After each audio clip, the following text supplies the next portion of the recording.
Comment choisir sa thérapie? Comment faire le bon choix? Et quelle est la différence entre thérapie brève et thérapie longue? Bonjour à toutes et à tous, je suis Ludovic Guyot, je suis thérapeute psychocorporel et je vous reçois ici à mon cabinet de Carcassonne, mais également à Narbonne.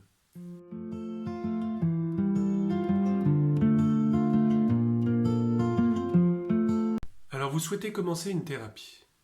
C'est une étape importante de votre vie et un moment difficile, mais bien souvent salvateur, puisque c'est déjà accepté que vous n'y arrivez plus et que vous avez besoin d'aide malgré votre courage, malgré votre volonté.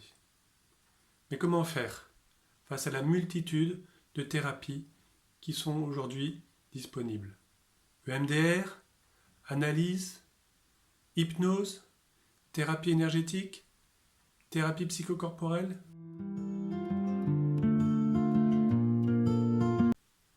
La thérapie est bien plus qu'un accompagnement ou un soutien psychologique.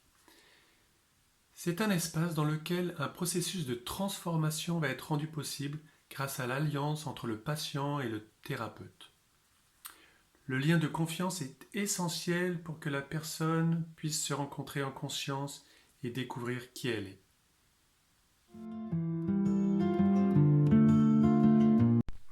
Alors quand on commence une thérapie, bien sûr on veut comprendre pourquoi on souffre tant et on espère un soulagement rapide pour pouvoir poursuivre sa vie dans les meilleures conditions. Malheureusement, ce n'est pas aussi simple que cela.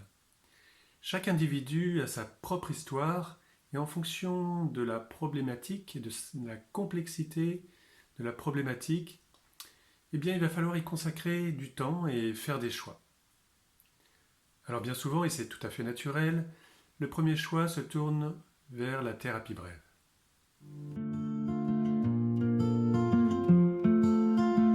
Alors qu'est-ce qu'une thérapie brève? Une thérapie brève, c'est un accompagnement de courte durée qui va se focaliser davantage sur les solutions plutôt que sur l'origine et la source de vos symptômes. Cette approche va durer que quelques séances, parfois une ou deux séances peuvent suffire pour apporter une vraie amélioration.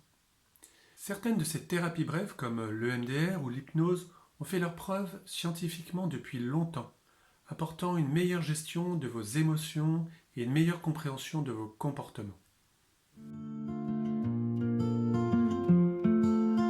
Encourager la personne à identifier des solutions et à se fixer des objectifs peut être très bénéfique sur le long terme et peut ouvrir la voie à un changement significatif et durable.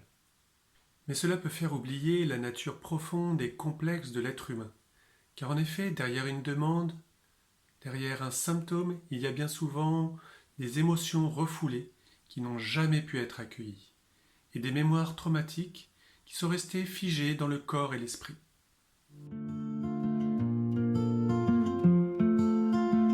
Les thérapies longues regroupent l'ensemble des thérapies qui durent plusieurs mois, voire plusieurs années.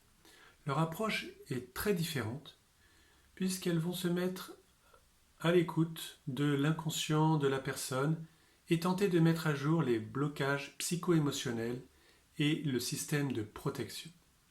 C'est ainsi que la personne va pouvoir, au fil des séances, progressivement mettre de la conscience sur ses mécanismes de défense et les dépasser.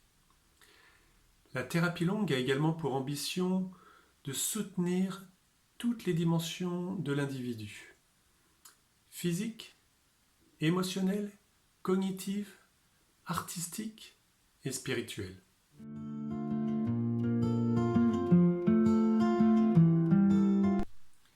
La thérapie longue nécessite un minimum d'engagement. C'est un choix que vous faites ou pas pour transformer votre vie. Mais peut-être que ce n'est pas le bon moment pour vous. Et c'est bien comme ça. Et si vous avez des peurs ou des résistances, je dirais que ça fait partie du processus. Quoi qu'il en soit, ces peurs sont les bienvenues et elles seront accueillies avec bienveillance.